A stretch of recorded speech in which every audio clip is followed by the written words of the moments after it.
নমস্কাৰ সকলোকে ছাত্ৰ ছাত্ৰীসকল এইখন পেপাৰ হৈছে তোমালোকৰ আজি হৈ যোৱা বিশ্বনাথ ডিষ্ট্ৰিক্টত প্ৰথম ইউনিট টেষ্টৰ অসমীয়াৰ পেপাৰখন ঠিক আছে ইয়াত তোমালোকৰ অসমীয়াৰ এক্সাম যদি তোমালোকৰ ডিষ্ট্ৰিক্টত এতিয়ালৈকে হৈ যোৱা নাই তেন্তে এই কুৱেশ্যন পেপাৰখন চাই যাবা ইয়াত 1 নম্বৰীয়া কুৱেশ্যন আৰু 2 নম্বৰীয়া কুৱেশ্যন পাঠৰ ভিতৰৰ লগতে পাঠৰ বাহিৰৰ পৰাও সমানে ভাগে দিয়া হৈছে সেইকাৰণে তোমালোকৰ এক্সাম প্ৰস্তুতিৰ কাৰণে বহুত সহায়ক হ'ব বুলি মই দিলোঁ 1 নম্বৰীয়া কুৱেশ্যনটো চোৱা মথনিত ধৰিয়া নিষেধি মথনি শব্দৰ অৰ্থ কি শংকৰদেৱে লিখা সংলাপবিহীন নাটখনৰ নাম কি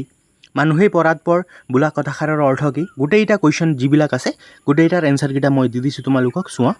প্ৰথম কুৱেশ্যনটো আছিল তোমালোকৰ মথনি শব্দৰ অৰ্থ যাৰ অৰ্থ হ'ব তোমালোকৰ গাখীৰ ঘটিবলৈ ব্যৱহাৰ কৰা এটা সঁজুলি ঠিক আছে সেকেন্ড কুৱেশ্যন আছিল শংকৰদেৱে লিখা সংলাপবিহীন নাটক যাৰ উত্তৰটো হ'ব তোমালোকৰ সিংহযাত্ৰা হ'ল শংকৰদেৱে লিখা এটা সংলাপবিহীন নাটক গ নম্বৰ প্ৰশ্নটো হৈছে মানুহে পৰাৎপৰ বোলাৰ অৰ্থৰ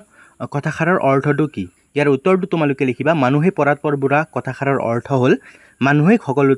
সকলো জীৱতকৈ শ্ৰেষ্ঠ জীৱ ঠিক আছে নেক্সট কুৱেশ্যন তোমালোকৰ আছে খাৰথী পুথিখন কাৰ ৰচনা ইয়াৰ উত্তৰ তোমালোকে লিখিবা খাৰথী পুথিখন সত্যনাথ বৰাদেৱৰ ৰচনা নেক্সট কুৱেশ্যন আছিল তোমালোকে কাৰ লগত সম্বন্ধ ৰাখিলে খটতাক আশ্ৰয় দিয়া হয় উত্তৰটো তোমালোকে লিখিবা খটৰ লগত সম্বন্ধ ৰাখিলে সম্পূৰ্ণ উত্তৰটো দিয়া আছে তোমালোকে চাই ল'বা নেক্সট কুৱেশ্যন আছে সময় কিহৰ লগত তুলনা কৰিব পাৰে উত্তৰটো লিখিবা তোমালোকে নৈৰ খুঁটৰ লগত তুলনা কৰিব পাৰে নেক্সট তোমালোকৰ আছে সময় কি গতিত ঘূৰে ইয়াৰ উত্তৰটো তোমালোকে জানে সময় বৃত্তাকাৰ গতিত ঘূৰে নেক্সট কুৱেশ্যন আছে সময়ৰ ডাঙৰ ভাগবোৰ কি কি ইয়াৰ উত্তৰ হ'ব যুগ কল্প আৰু শতাব্দী লগতে নেক্সট কুৱেশ্যন আছে তোমালোকৰ খাৰথী অন্য প্ৰতি ব্যৱহাৰ পাঠটি ক'ৰ পৰা সংগ্ৰহ কৰা হৈছে ইয়াৰ উত্তৰটো তোমালোকে জানে খাৰথী পুথিখনৰ পৰা লোৱা হৈছে আৰু তোমালোকে চোৱা মানৱ বন্দনা কবিতাৰ মূলভাৱ লিখিবলৈ দিছে শিশু লীলা পাঠিত ফুটি উঠা শ্ৰীকৃষ্ণৰ মানৱীয় ৰূপৰ বিষয়ে নিজৰ ভাষাৰে লিখা মই তোমালোকক কমন কুৱেশ্যনবিলাক দিওঁতে এই কুৱেশ্যনটো আহিব বুলি দিছিলোঁ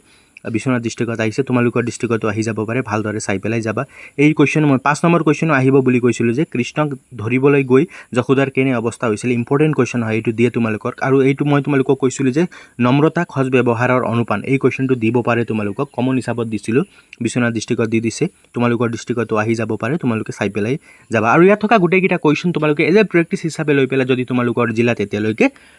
অসমীয়াৰ ইউনিট টেষ্টটো হোৱা নাই তেন্তে তোমালোকে প্ৰেক্টিছ কৰি যাব পাৰা লগতে গ্ৰামাৰ সেকশ্যনো ধুনীয়াকৈ দিয়া আছে গোটেইকেইটা তোমালোকে ভালদৰে প্ৰেক্টিছ কৰি যাবা আৰু কিবা এটা উত্তৰ নাজানিলে তোমালোকে কমেণ্ট কৰিবা আৰু ছাবস্ক্ৰাইব কৰিবা